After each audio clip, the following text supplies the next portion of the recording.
Tuhan bersamamu.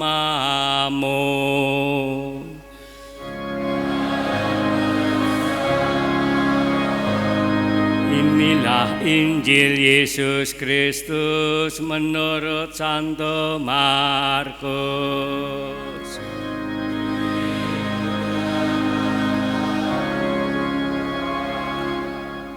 Bab 1 ayat 12 sampai dengan 15. Sekali peristiwa Roh memimpin Yesus ke padang gurun. Di padang gurun itu ia tinggal 40 hari lamanya dan dicobai oleh iblis.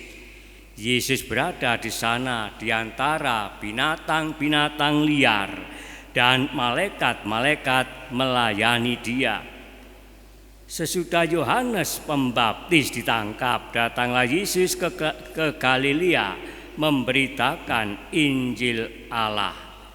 Yesus memberitakan waktunya telah genap, kerajaan Allah sudah dekat, bertobatlah dan percayalah kepada Injil. Demikianlah sabda Tuhan.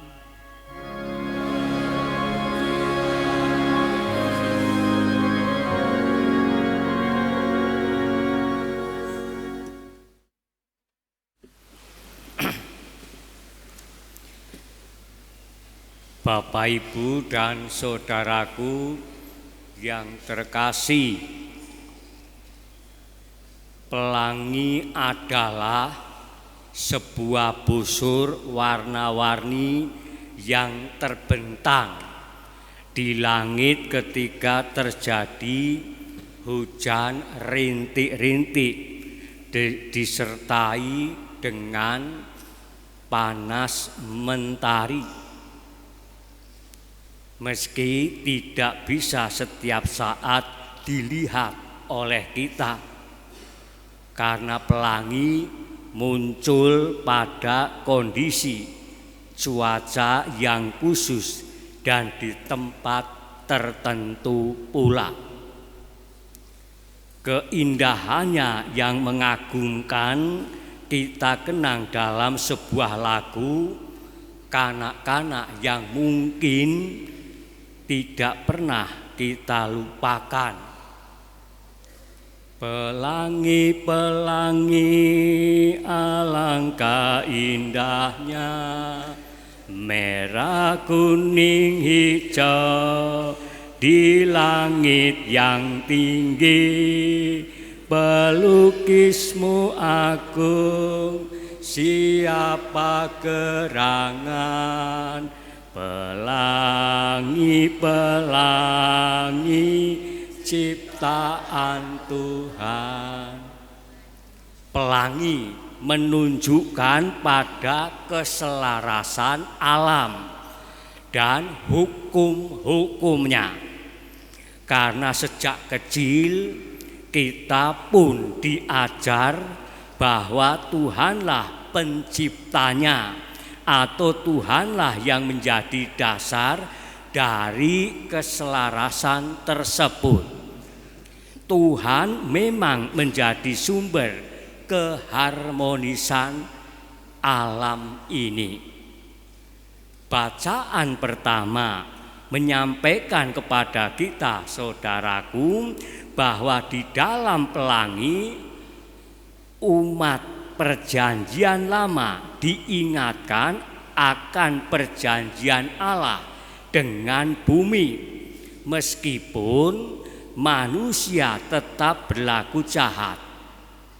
Untuk menguatkan janji tersebut, Allah mengadakan perjanjian dengan Nabi Nuh, sekeluarga beserta semua hewan yang masih hidup, bahwa Allah tidak akan memusnahkan bumi lagi dengan air bah. Allah sewaktu-waktu akan menaruh pelangi di awan, supaya barang siapa melihatnya, ia akan mengingat perjanjian itu. Sehingga dengan demikian orang akan tahu bahwa Allah sesungguhnya mengendaki keselamatan semua makhluk, bukan kebinasaan, bukan menghancurkan, melainkan untuk melestarikannya. Itulah perjanjian Allah dengan Nabi Nuh yang ditandai dengan awan atau busurku kutaruh di atas awan alias pelangi. Oleh karena itu, pelangi menjadi tanda perjanjian. Perjanjian mengandaikan adanya dua pihak yang saling sepakat. Dan kesepakatan bumi yang harus diingat dalam pelangi itu adalah bahwa Allah menyatakan kesetiaannya untuk menyelamatkan manusia. Maka mereka harus berbalik dari kejahatan yang telah mendatangkan air bah bagi mereka. Mereka harus bertobat, berbalik ke jalan yang benar, yakni jalan Allah yang ditunjukkan oleh Nabi Nuh lewat perjanjiannya. Janji Allah secara khusus diperbaharui dan dipertegas melalui janji Allah kepada Abraham dan kepada Nabi Daud. Puncaknya, Allah berkenan menganugerahkan teladan hidup bagi kita, yakni Yesus Kristus, yang oleh Allah dimaklumkan sebagai anak Allah. Bacaan Injil hari ini. Apa yang dilakukan Yesus untuk menjawab janji Allah? Salah satu hal yang Yesus lakukan bahwa sesudah dibaptis, Yesus itu berpuasa di padang gurun, digodai iblis. Maka untuk melawan cobaan dan godaan itu, Yesus tetap mempercayakan diri kepada Allah, sebagaimana dinyatakan bahwa Yesus dilayani oleh malaikat-malaikat untuk mengalahkan iblis dan binatang liar. Adapun yang dimaksudkan binatang liar adalah segala hawa nafsu yang ada dalam diri Anda dan saya, yakni nafsu serakah, nafsu egois dan seterusnya yang ada dalam diri manusia yang biasanya menghancurkan. Karena itu, puasa merupakan usaha dan sarana untuk mengalahkan dan mengendalikan hawa nafsu yang kadang-kadang tidak terkendali, sebagaimana mudah terjadi dalam diri Anda dan saya. Dan Yesus memang menang atas godaan iblis dan setan tersebut. Lalu Yesus pun melanjutkan seruan Yohanes Pembaptis agar umat Allah bertobat supaya memperoleh keselamatan.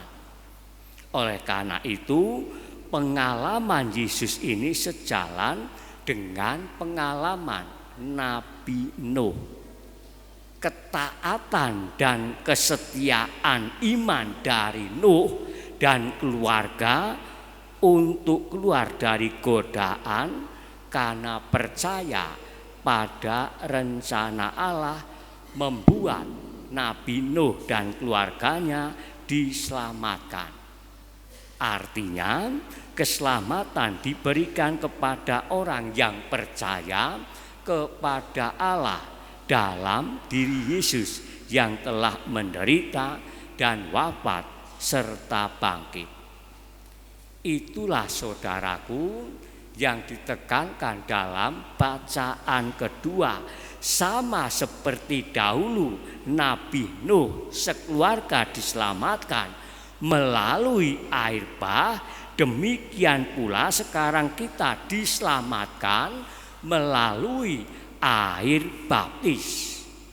Seperti pelangi menjadi tanda perjanjian Allah, demikian pembaptisan yang kita terima menjadi tanda perjanjian bahwa kita yang telah turut bersatu dengan Yesus dalam derita, wafat, dan kebangkitannya demi keselamatan kita semua, tentu yang percaya kepada Yesus ini. Saudaraku, baptis bagi kita mengandung janji untuk mau berpuasa dan berpantang sebagai tindak lanjut janji melawan kejahatan dan godaan iblis yang tidak akan bisa hilang, karena ini adalah dosa asal, yakni egois serakah yang ada dalam diri Anda dan saya sebagai manusia, dosa asal.